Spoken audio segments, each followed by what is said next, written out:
Hari ini kami tarik ke Polda Metro Jaya.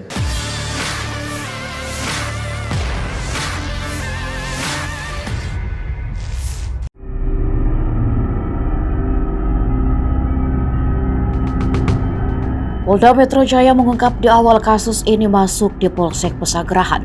Berita acara pemeriksaan adalah perkelahian dan bukan penganiayaan. Hal itu disampaikan Direktur Reserse Kriminal Umum Polda Metro Jaya, Kombes Pol Hengki Haryadi. Hengki mengatakan sejak awal, para tersangka sudah memberikan keterangan tidak benar. Sejak di Polsek kemudian diambil alih ke Polres Jakarta Selatan karena tak adanya unit perlindungan perempuan dan anak, dan kini ditarik ke Polda Metro Jaya. Sehingga Polda Metro Jaya melakukan pemeriksaan ulang terhadap para tersangka yaitu Mario Dandi Satrio, Sen Lukas serta para saksi pada Rabu 1 Maret kemarin.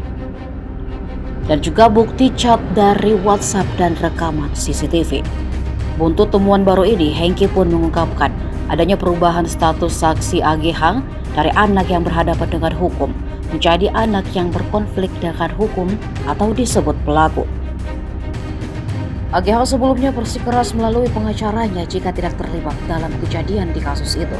Namun Sen setelah menjadi tersangka mengungkap jika AGH ikut merekam aksi penganiayaan yang dilakukan Mario pada mantan pacarnya David.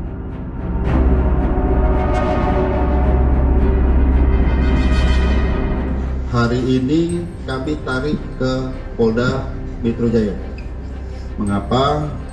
Karena memang kita menerapkan pola kolaborasi intervensi untuk memudahkan koordinasi, dan juga kami memiliki penyidik yang lebih banyak yang khusus menangani kasus-kasus yang melibatkan perempuan dan anak. Kami perlu jelaskan rekan-rekan sekalian bahwa pada awalnya kami menerapkan dalam konstruksi pasal adalah pasal 76C junto pasal 80 Undang-Undang PPA junto 351 penganiayaan, ya, biasa di sini yang awal. Namun kami perlu menjelaskan bahwa penyidikan kami ini ada bersifat berkesinambungan.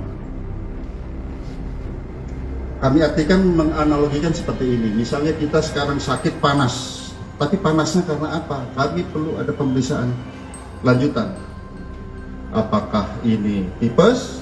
Apakah ini demam berdarah? Seperti itu. Dan kami awalnya adalah penganiayaan biasa di sini dijuntukan dengan undang PPA tadi. Setelah kami adakan pemeriksaan, kami libatkan digital forensik. Kami menemukan fakta-fakta baru, bukti chat WA, video yang ada di HP. Kemudian perlu kami sampaikan, kami juga menemukan CCTV di seputaran TKP, sehingga kami bisa melihat peranan dari masing-masing orang yang ada di TKP tersebut. Dan kami berkomitmen di sini siapapun yang bersalah harus dihukum. Ya tentu saja apabila itu pun anak, secara formil ini diatur dalam Undang-Undang Peradilan Anak, secara material diatur dalam Undang-Undang Perlindungan Anak. Oleh karenanya rekan-rekan sekalian, pada kesempatan gelar pada siang hari ini, pagi sampai dengan siang hari ini, kami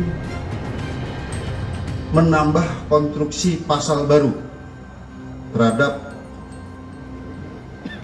tersangka-tersangka ini. Ya. Kemudian yang kedua, ada perubahan status